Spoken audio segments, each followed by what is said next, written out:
네, 뉴스 속 경제 이슈를 심층 분석하고 최신 고용 동향을 살피는 고용브리핑 365 시간입니다. 오늘도 강은나래 기자 함께합니다. 안녕하세요. 안녕하세요.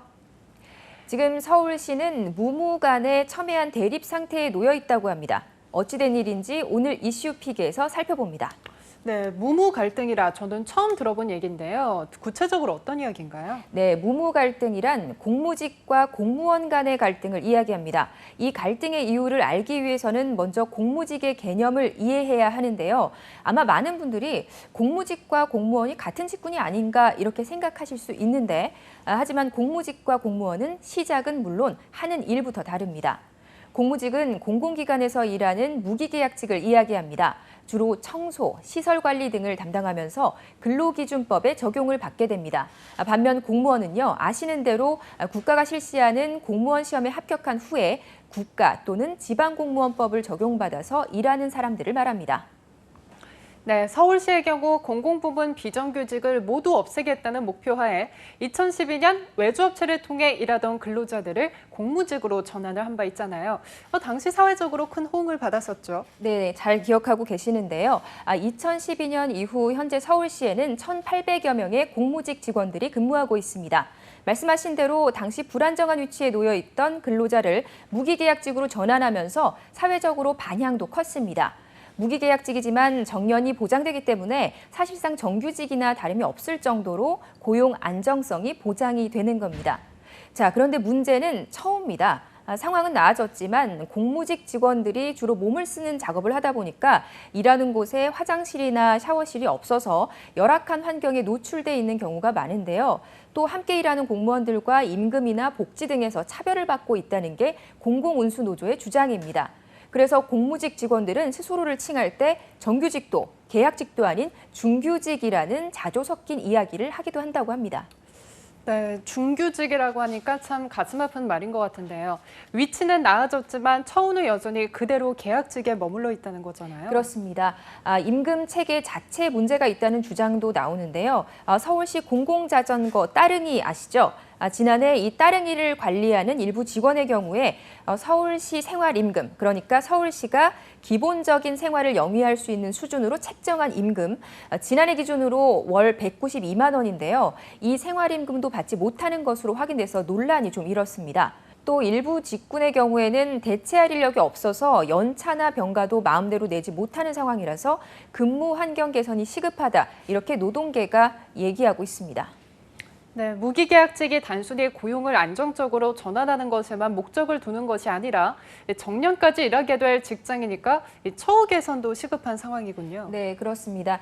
그래서 지난달 더불어민주당 소속의 시의원 11명은요. 서울시 공무직 채용 및 복무 등에 관한 조례안을 공동 발의했는데요. 내용을 좀 자세히 살펴보면 무기계약직 우선 채용과 불리한 처우 금지, 퇴직급여 지급 이런 내용이 좀 담겼고요. 또 20년 이상 근속한 경우에 명예퇴직 수당을 주고 인사관리위원회에 공무직 노조 추천인을 포함하도록 하는 이런 그 공무직 처우를 전반적으로 개선하기 위한 내용들이 들어 있습니다. 그런데 조례안 중 불리한 처우 금지, 그리고 20년 이상 근속자 명예퇴직 수당 지급, 인사관리위원회에 공무직 노조 추천인 포함, 이 부분에서 서울시 공무원들이 반발하고 나선 겁니다. 네, 그래서 무무 갈등이 일어나고 있다는 거군요. 함께 일하는 공무직의 처우가 개선이 된다면 그 자체로도 의미가 있는 일일 것 같은데 반발하는 이유가 뭔가요? 네, 공무원 노조가 주장하는 가장 큰 문제는 예산입니다. 시의회는 공무직 조례가 제정이 되면 명예퇴직 수당으로 총 69억 원 등 5년간 113억 원, 연평균 한 22억 원 정도가 필요할 것으로 추산을 했는데요. 서울시 공무원 노조는 엄청난 시민 혈세가 여기 투입된다고 우려하고 있습니다. 뿐만 아니라 현재 복지 수준과 임금 자체를 비교해보면 실제적으로는 공무직 처우에 큰 문제가 없다는 겁니다. 자, 화면은 서울시 공무원 노조에서 공무직과 공무원의 복지, 임금을 비교한 자료입니다. 내용을 보면요. 공무직 초봉이 9급 공무원보다 22.7% 더 받는 것으로 나와 있는데요. 시간의 수당 역시 공무직이 2~3배 이상 높고 퇴직금도 5년 이상 근무를 하게 되면 50%를 가산하게 되어 있습니다. 이외에도 연가 일수, 군 경력 가산, 퇴직 휴가 등 복지 제도는 공무직이 공무원보다 더 유리하게 설계돼 있다는 건데요. 이 때문에 공무원 노조 측에서는 조례안의 일부 내용이 부당하다 이렇게 주장하는 겁니다. 네, 지금 표만 봤을 때는 공무직과 공무원 임금 체계에 큰 차이가 없지만 공무원의 경우 이 외에도 각종 복리후생비가 추가로 붙기 때문에 총 임금에서는 다소 차이가 있기 때문에 이것만으로는 조례안이 부당하다고 주장할 수 없을 것 같은데요. 네, 물론 그렇습니다. 이 외에도 서울시 공무원 노조는 공무원처럼 엄격한 채용 절차를 거치지도 않았고 또 복무 관리도 없이 대우만 받겠다는 것은 공정하지도 않고 형평성에도 맞지 않다면서 처우 개선도 중요하지만 법적 근거 없이 공정성을 해쳐서는 안 된다 이렇게 주장하고 있습니다. 실제 일부 공무원들 사이에서는 오히려 공무직의 처우는 공무원보다 나아지고 있는데 공무원법에 준하는 의무나 징계는 없다면서 역차별에 관한 불만도 표출하고 있다고 합니다. 이에 시의회에서는 공무직협의회와 공무원 노조와 함께 협의를 해서 오는 8월 안에 조례안을 발의하겠다는 입장입니다. 하지만 이 무무 갈등이 워낙 첨예한 수준이다 보니까 조례안이 순조롭게 통과될지는 미지수입니다. 네, 형평성이라는 보편적 의미를 가지고 있는 단어도 입장에 따라서는 그 내용이 조금씩 달라지는 것 같습니다. 네, 부디 조속하고 원만한 협의가 이루어지기를 바라겠습니다. 다음은 유용한 경제용어만을 쏙쏙 골라 소개하는 뉴워드 시간이죠. 네, 오늘의 뉴워드는 긱경제입니다. 긱경제, 과연 어떤 뜻일까요? 긱의 어원은 1920년대까지 거슬러 올라갑니다. 당시 미국 재즈 클럽에서는 연주자가 갑자기 추가로 필요할 때 공연장 주변에 있는 연주자를 급하게 섭외해서 하룻밤만 공연을 맡기는 경우 이때 임시로 고용된 연주자를 긱이라고 불렀다고 합니다. 이후에 이 기계 개념이 산업 전반으로 넘어오게 된 거죠. 그래서 긱경제는 산업 현장에서 필요에 따라 사람을 구해서 임시로 계약을 맺고 일을 맡기는 형태가 확산되는 상황을 뜻하게 됐습니다. 네, 그런데 이렇게 긱경제라는 용어가 나올 정도로 임시직이 전 세계적으로 늘어난 상황인가요? 그렇습니다.